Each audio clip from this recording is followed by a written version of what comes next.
Hey guys, what's going on, and welcome back to another video. So today I'm going to be playing Naya Fury. The reason I was laughing at the start of the video is because I've just recorded this video before, and I actually played against this guy before, except I had problems with the recording, so I'm just going to record it again. But before we properly get into the video, if you guys enjoy my content and it's helping you even a little bit, please could you subscribe to the channel? It would mean a massive amount. And yeah, so let's get into this video then and play in the deck. Now, this Naya Fury list is a list which I've liked a lot recently, and I just kind of wanted to give it a go, try it out.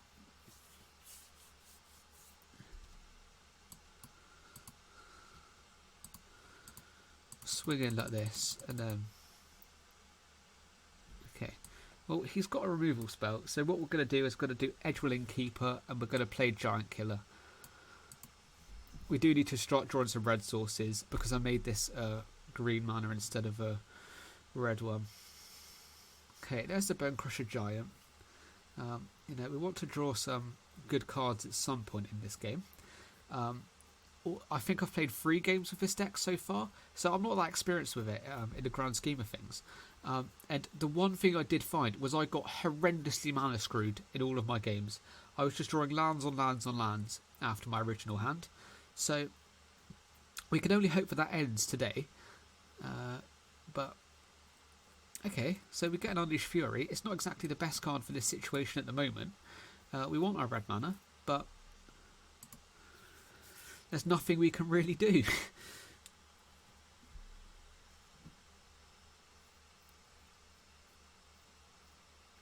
Okay. Would it be better if Bonecrusher Giant players didn't always have a Bonecrusher Giant in hand? Or that's me saying that now, and then looking at my hand, I also have a Bonecrusher Giant. But the difference here is is that I've got no red mana. That is of my own doing, though, admittedly. However, with the information I had, I feel I was right to play it that way.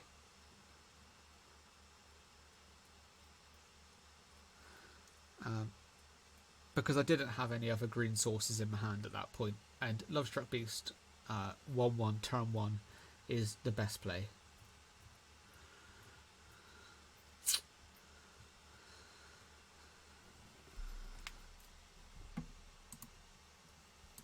Right, swinging with my Lovestruck Beast.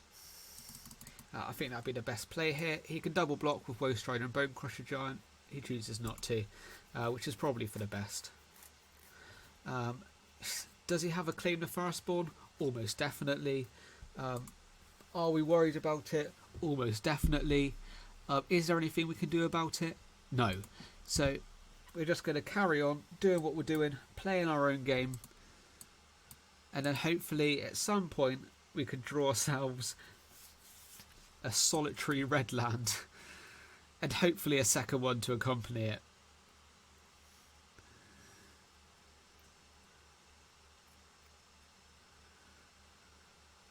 He won't be able to swing with a Lovestruck Beast if he gets one, though.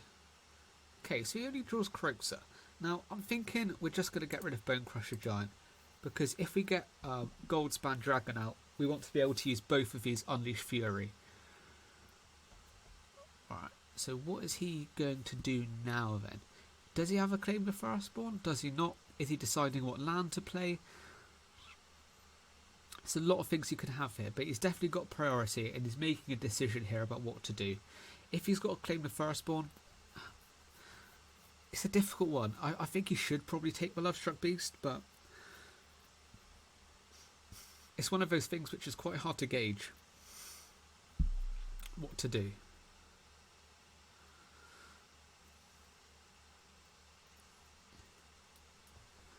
It's possible he could take my Giant Killer. And that could be the decision he's making. At this point, I'm pretty sure that he would have a claim to Firstborn. Okay, so we get a red mana. I'm going to tap down a Bonecrusher Giant, so I can swing in with both of my Lovestruck Beasts and not have the threat of a double block.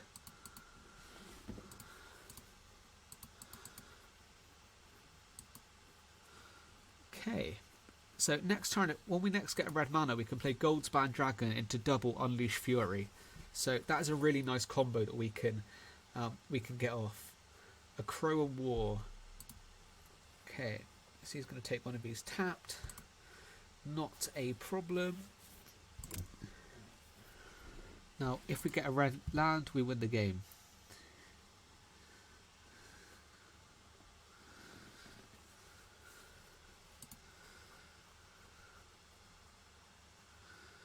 Okay, we're going to tap this down. And then what we're going to do is we're going to swing in with Lovestruck Beast. And if he doesn't block it, we're going to double the power of it. And we're going to win the game. So we're just going to try our best. I remember in the last game I played against this guy. I think I missed lethal actually, embarrassingly. But next combat, next to attackers. What I'm going to do is I'm going to swing with everything so that he's got an impetus to block a 1/1. There we go, little bait and switch. If I'd swung with just a Lovestruck Beast, it's a good chance he would have blocked it. But because I gave him the 1/1s, it's a psychological. I think it's a psychological trick. That, you know, I mean, it's also just known as a greedy block. But you know, some people play greedily, and I'm going to capitalise on that. Really, at the end of the day. So we're going to sideboard like this so far. Now we just need to see about what we're going to take out. Now I think dropping a Showdown is fair enough. Maybe Kazuul's Fury is less good. Maybe. I might drop one Wilt. You know, it's only for our Crow and Wars really. Scorching Dragon, actually, Fire Prophecy is less good, and we want to replace the Fire's Prophecy with Scorching Dragon Fires. So, just because we want to get the exile effects, so that one, for the creatures that have recursion effects, not recursion, sorry, what is the word I'm looking for? Escape effects. It can exile them so they can't bring them back, and also, well, that is the main reason. And also, so it doesn't fill the graveyard, which is another thing, which can have a small impact on the game. It could be the difference between us losing and winning. We'll see. We'll definitely have to see on that one. Okay. Ooh, okay. This could be a good hand. It could also be a bad hand, but it could definitely be a good hand. It's not bad enough for us to be able to mulligan it. I mean, currently it is a bad hand. There's no denying that. At the moment, it's definitely not the kind of hand which we would be, you know, loving to keep. Especially considering if he goes Velky, finding a Goldspan Dragon here. It's definitely not optimal. We'd have to draw a Bonecrusher Giant or a Scorching Dragonfire to deal with that. But as of a moment, when we can only see one of his swamps, the game's going all right. We'll have to see what he follows up. That'd be the key thing. What his next play is. I think he might have drawn a tap land. Okay. See, we're still drawing lands on lands on lands on lands, and I just want it to stop. Just for 1 second, I want something other.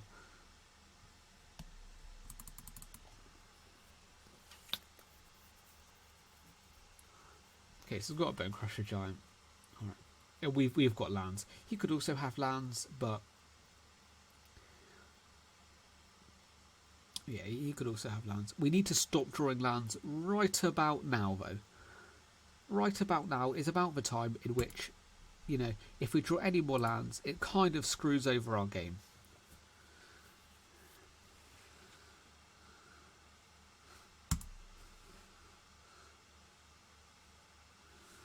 He plays Bonecrusher Giant, we follow up with Lovestruck Beast, which is a good blocker. He then follows up with a Crow War, and we then just about lose the game.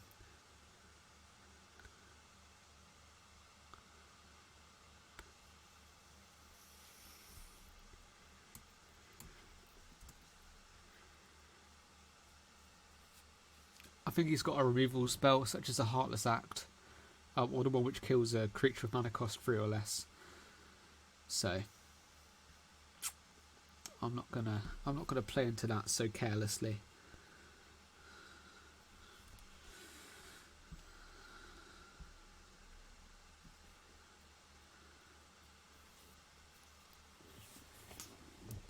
Okay.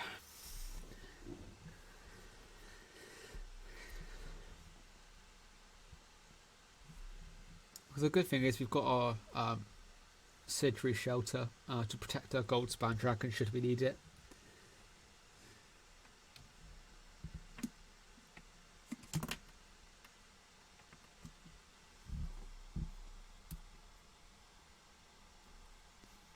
From experience, yeah, I was going to say, from experience, this guy's a Jund player, so... Alright, so he can sacrifice it to draw 2 cards if he ever needs to.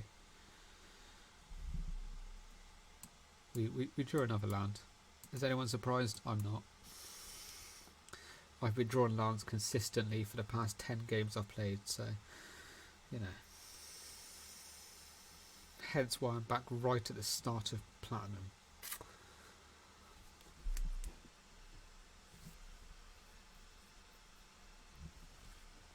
Okay.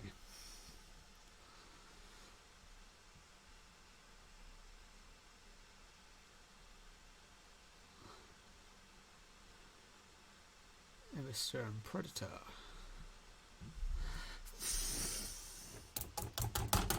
Okay guys, alright, so this is getting a little bit ridiculous now. We've drawn our 5th or whatever land in a row, and I'm getting kind of pissed off. I cannot lie.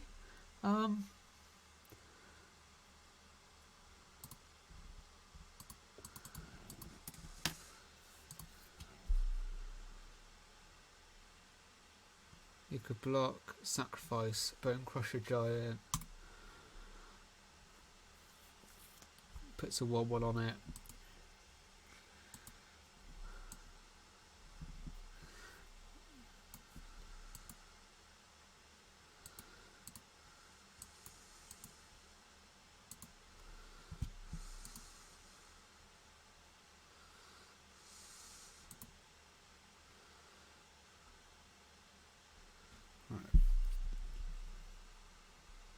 See what he plays now.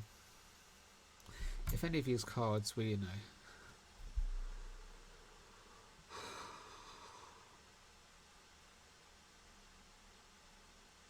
do you guys love the game when your opponents just get really good cards and you get nothing?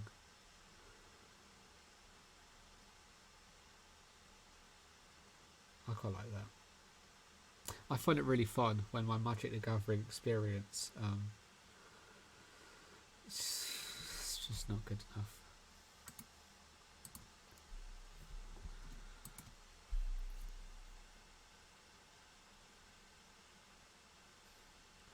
How many lands am I playing?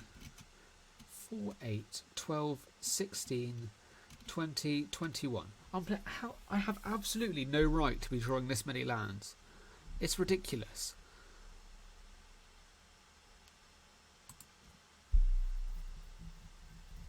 And you can't exactly cut a land while sideboarding because, I mean, that's just against all kinds of game theory. Last game when I was on the draw, I could probably have done it, but now, not so much. Okay. We'll sacrifice this to get a red land. It's a very tricky one, this. We need to draw just good, solid adventure cards. And we should be fine. But, you know, these games don't always go to plan. I.e., you draw 5 lands in a row. All of which have probably a 30-ish% chance of being drawn. So what's that? 30.3 times 0.3 times 0.3 times 0.3 times 0.3, which would work out to be a very small number. But you know, when it happens to you every game in a row, you've got to step back and think, how random is this game? Okay.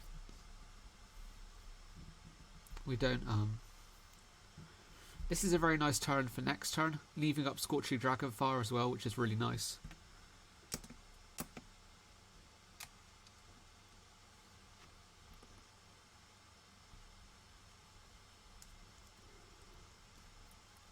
Okay, Valky. In response, I will get rid of it. So he sees my hand basically, but then the card that he exiles I'll get straight back. So I'll play Edgewall Innkeeper and I will draw straight away. I want to get this land next turn for Showdown. It'd be a bit annoying if I had to play Sejiri Shelter tapped for the land drop.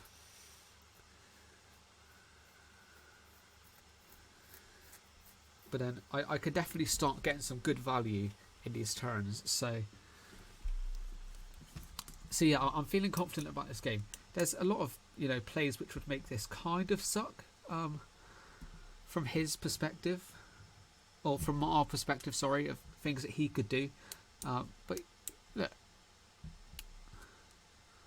Valky, okay. So he plays Valky to get rid of our Bonecrusher Giant. Key. Alright, so he's got to claim the Firstborn.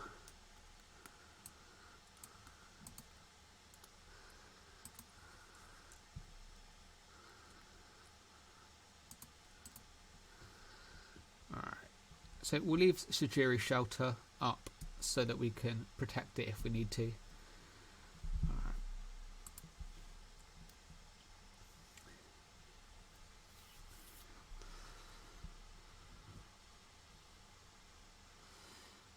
So it gets Woestrider, so he's going to have claim the Firstborn into Woestrider. We'll give it protection from red.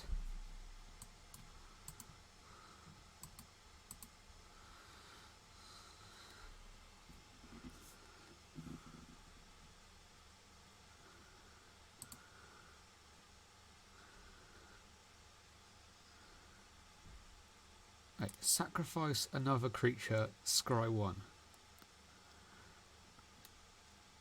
So, theoretically, could I give this protection from black so that Woestrider cannot target it? Let's give it a try. Let's give it a try. What's the worst that could happen? He gets a scry?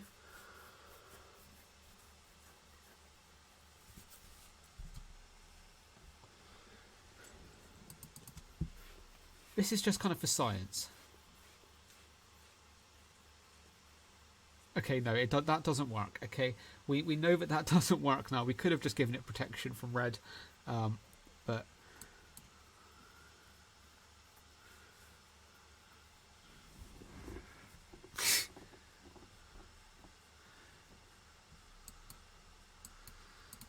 okay, all right. So Goldspan Dragon could be very nice if we get a certain number of cards.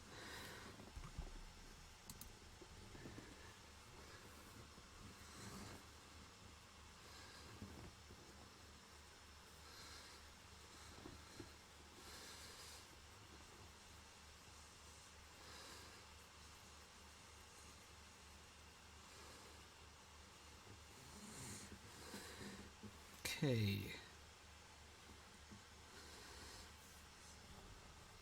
We're not going to block here.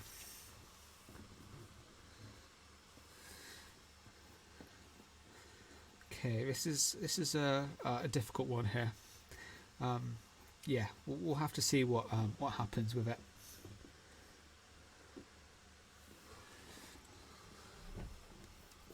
What do I do? If he makes us discard a card, okay, he doesn't. Alright, let's get rid of this one. Alright.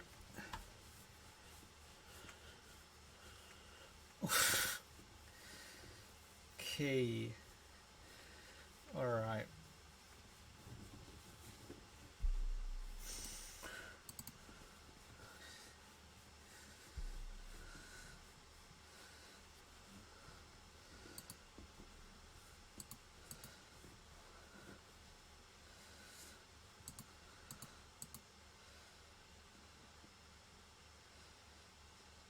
Alright, let's just pass it back to him here.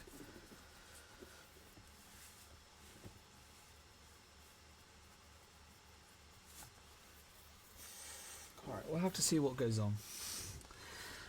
If he's got a Crown Wall, we can bounce our Goldspan Dragon back to our hand. Put a 1/1 counter on our Giant Killer.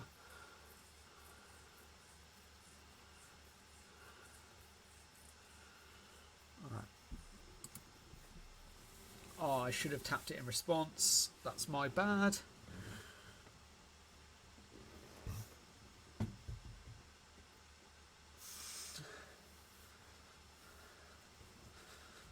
Okay. You know, he should probably leave Branchloft as a blocker, because it's quite likely that I'll get something. Okay, pass the damage.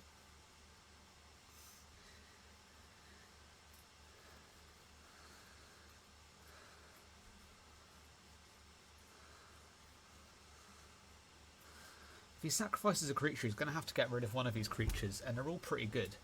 Okay, I discard a card.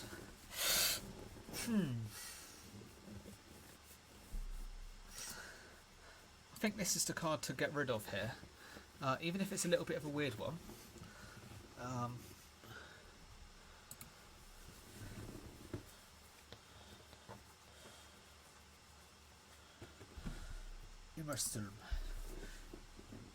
Immersturm Predator.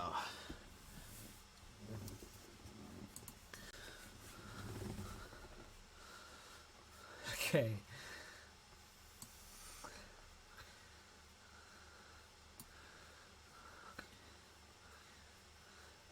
So let's try and give this protection from red and do enough to...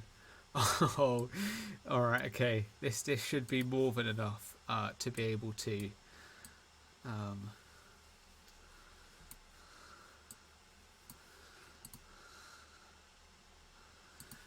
Okay, we'll give this protection here from black, so that we can still unleash Fury.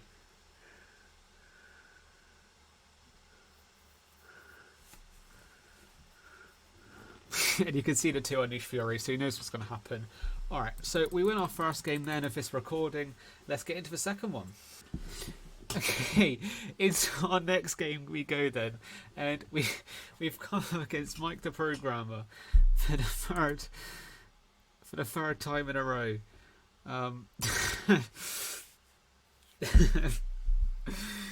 Oh...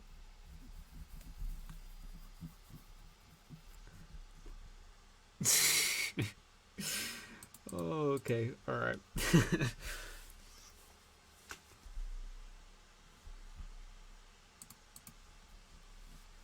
Alright, well, you know.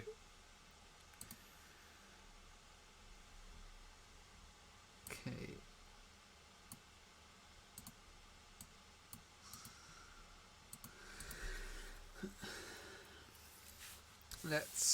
We might have to go for Sejiri Shelter next turn. Croaks, we'll discard a Goldspan Dragon.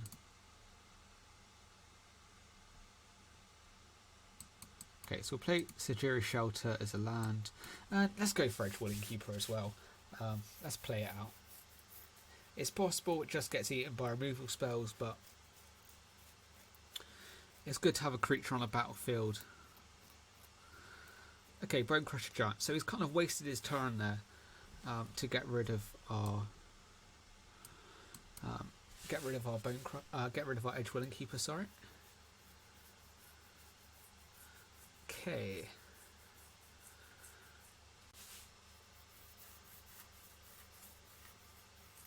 So we'll have to see what kind of... Okay.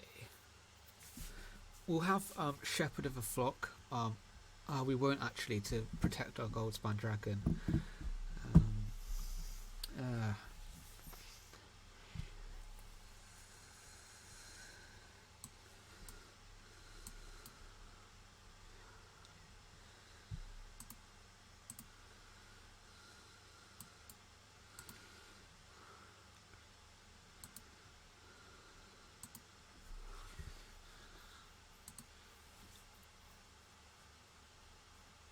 Give it protection from red.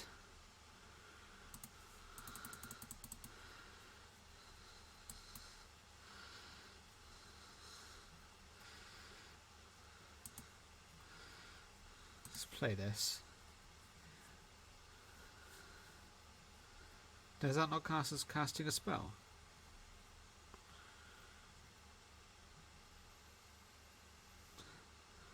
Does he have a Chrome War? Okay, he's got a Woe Strider, so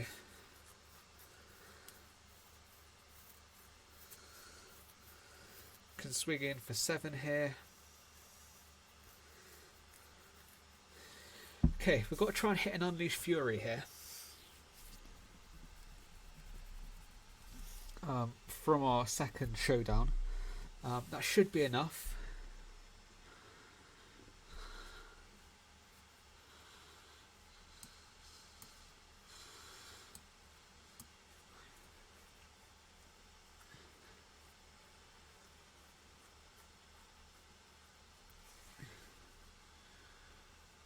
Okay, we do get it. We do need to try and play a little bit correctly here though.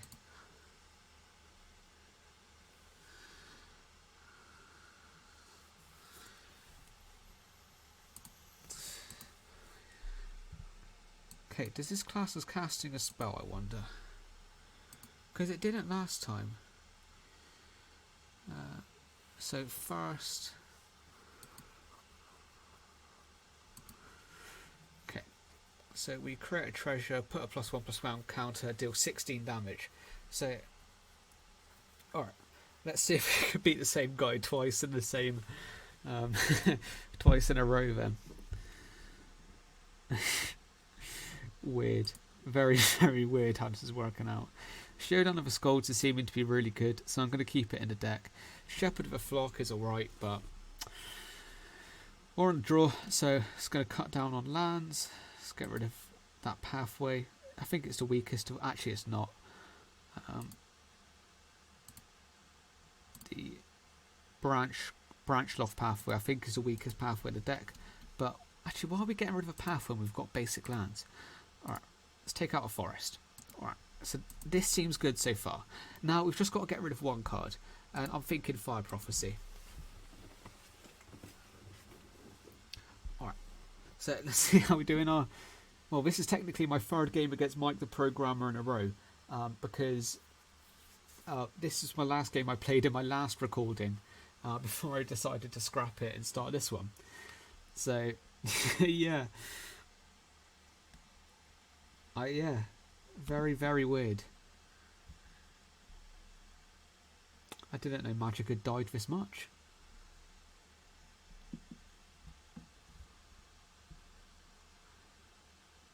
Okay, weird hand, not very good, I don't think. Okay, this is decent.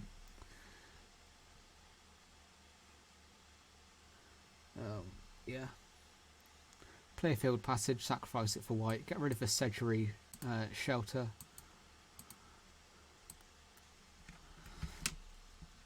And then we can try and get ourselves on the forefront in this game. Okay. This is kind of a really good hand to have on the play.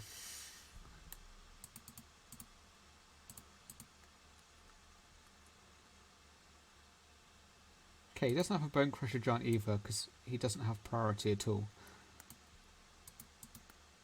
The same thing can't be said for me, but hopefully he plays a Woe Strider or something.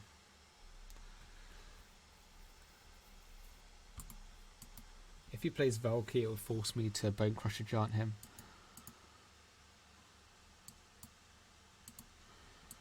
Okay, let's play it like this.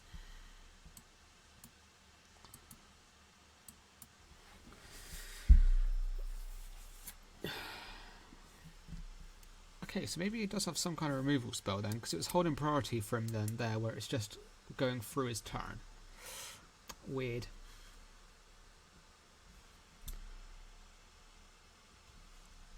Okay.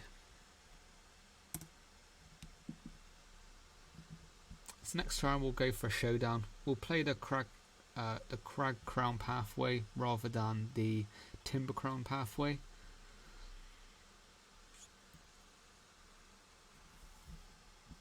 Okay, see what he does. We're hoping for Showdown to get us a what's the name of the card? I've forgotten. You know, the dragon. So we're hoping for that to get us a dragon, so we can kind of pop off Goldspan Dragon. Okay, so he's got a. Okay, he doesn't have a. He doesn't have a Claim the Firstborn. It's good information to have.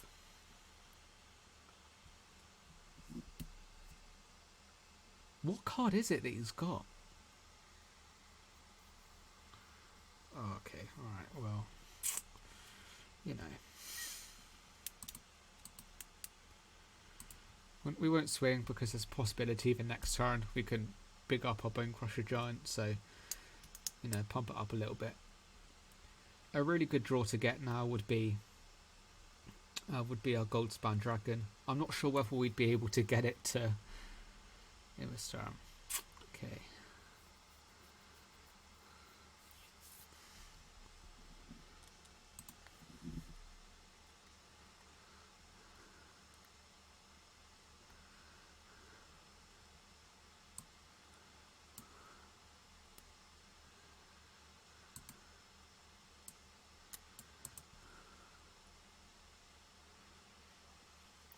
Okay. Next, our top 4. I was wondering whether we should play a have it with green mana instead. We really need to draw a Goldspan Dragon though. Like, that's what we need more than anything else, is a Goldspan Dragon to use all of these spells.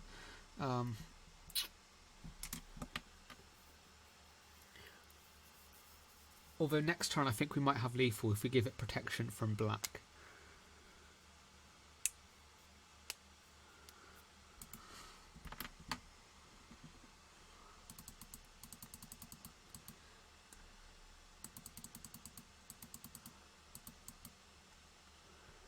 Doesn't class as black, does it? It's irritating.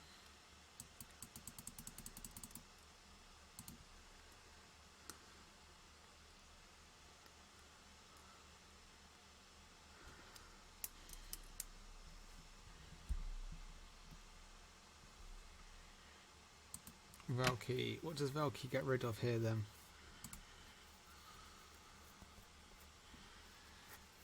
Probably a Bonecrusher Giant.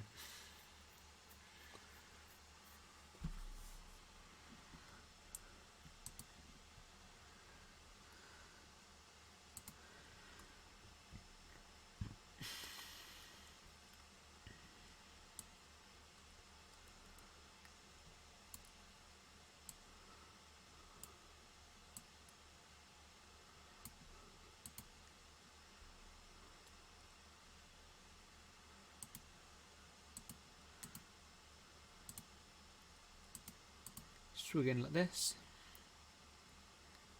He blocks with a goat. Which is fair enough.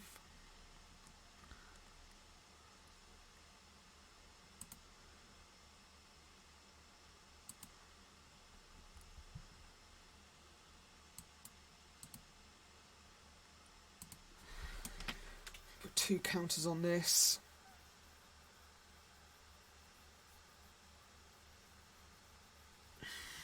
Okay, and then we'll play Lovestruck Beast, put another 2 counters on this, make it 9.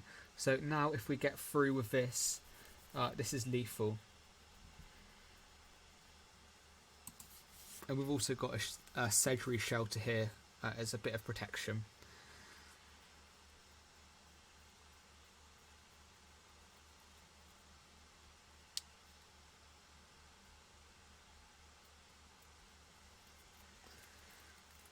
Yeah, we'll have to see. I mean, currently Shepherd of the Flock is going to be my weapon of choice to protect myself.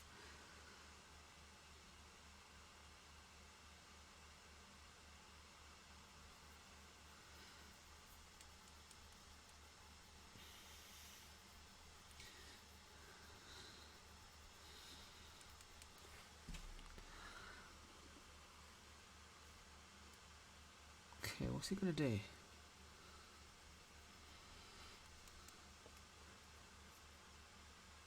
Currently we've got lethal next turn if he does nothing else. Okay, so he actually gives us this back.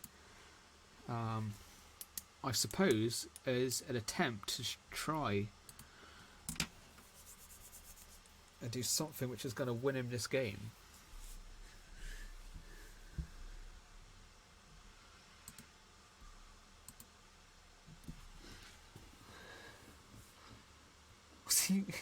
What's he planning on doing? Shadow's Verdict. Okay.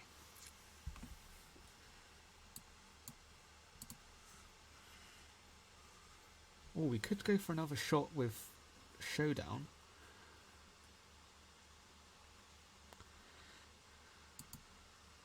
Yeah.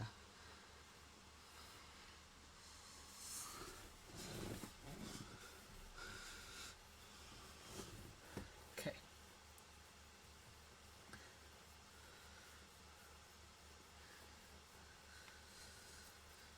So he's going to play his land now. Okay. Not sure why he didn't play his land. Okay.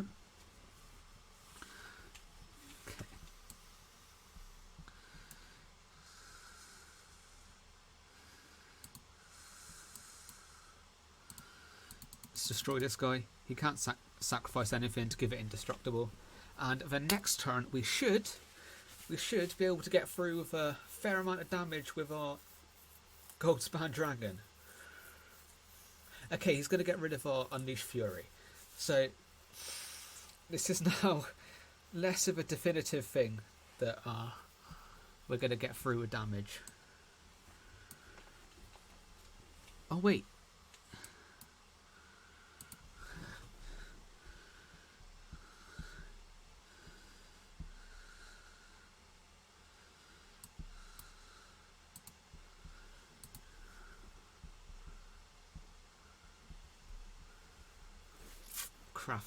Crafty guy. He's got something which is going to be able to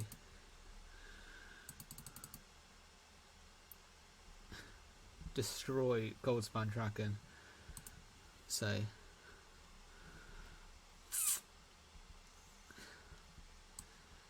kind of just going to try and force his hand here, because we've got a Shepherd of a Flock in our hand that he doesn't know we have.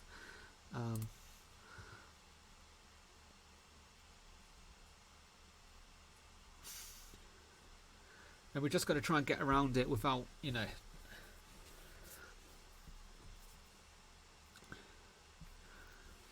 So we're going to see what we can get done here. It's got 7 mana. Crap, what?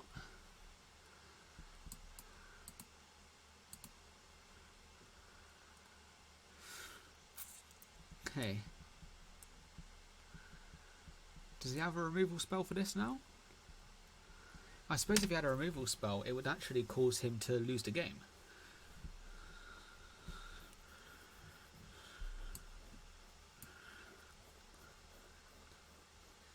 Okay.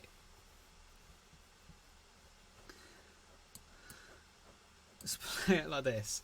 This should be enough to guarantee the win. Because he can't kill both creatures, and we've got lethal without Unleashed Fury, so if he targets anything to try and prevent lethal, then what we can do... Okay, let's just put it here.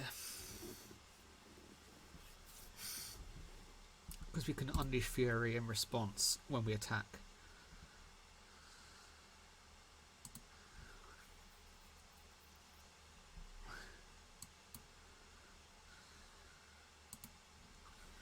Okay.